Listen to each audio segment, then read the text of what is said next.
ربنا مسلط عليه نفسه وهيدمر النادي، ولا بيجيب بطولات والناس عاملة مؤامرة عليه ولا على النادي؟ مرتضى منصور كما لم تراه من قبل، حصد البطولات ولا قاهر الأهلوية ولا محامي شاطر ولا مستشار محكمة؟ مرتضى منصور من أكتر الشخصيات اللي عليها علامات استفهام كتير في الوسط الرياضي في مصر. مرتضى أحمد محمد منصور من مواليد 17 يونيو 1952، اتولد في حي شبرا، المنطقة الشعبية اللي أهلها مشهورين بالجدعنة والجراءة. عشان كده من وهو صغير جريء جدا وبيهاجم أي حد يعارضه. دخل مرتضى منصور كلية الحقوق وكان طالب متفوق جدا، عشان كده هو شاطر في القانون جدا ومحدش يقدر يمسك عليه حاجة.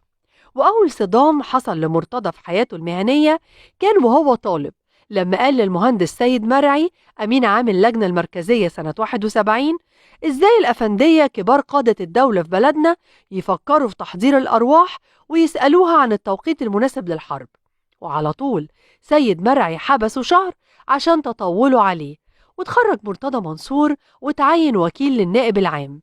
وأول ما استلم شغله حصلت أحداث عنف في مباراة الاتحاد والإسماعيلي في الدوري المصري. ساعتها وعشان هو راجل قانون، بعد ما اكتشف إن في لاعب كبير في الإسماعيلي هو السبب، قام حبس اللاعب 4 أيام. ما يعرفش أبوه لو غلطان يا جماعة. ما عادش كتير في القضاء وقرر يكون محامي بسبب فيلم الأفوكاتو بتاع عادل إمام اللي كان بيستهزأ فيه من المحاميين وطريقة شغلهم. وعلى طول أول حاجة يعملها يرفع قضية على عادل إمام والمنتج والمخرج وتحصل بلبلة كبيرة.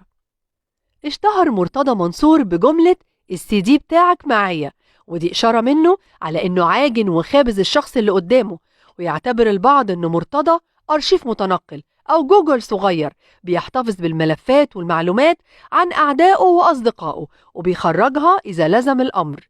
وبيصف البعض بمستر إكس الذي لا يموت ويختفي فجأة. محدش ينكر إن مرتضى منصور عمل كتير في نادي الزمالك من حيث الإنشاءات. ده كان داخل النادي في 2005 في ولايته الأولى وحرفيا كان خرابة، جدد المباني كلها وعمل النادي النهري، وكان سبب في إن الناس تيجي وتشترك في النادي.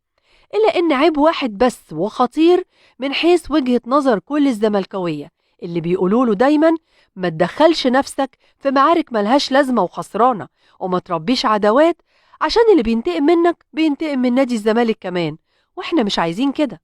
ده غير كمان سرعة اتخاذه للقرارات اللي بتطلع غلط في الآخر من غير دراسة، زي تغيير المدربين، واللي نعرفه ان الكورة مكسب وخسارة، وأي فريق لازم يبقى فيه مدرب لفترة طويلة عشان يحصل استقرار جوه أوضة اللبس.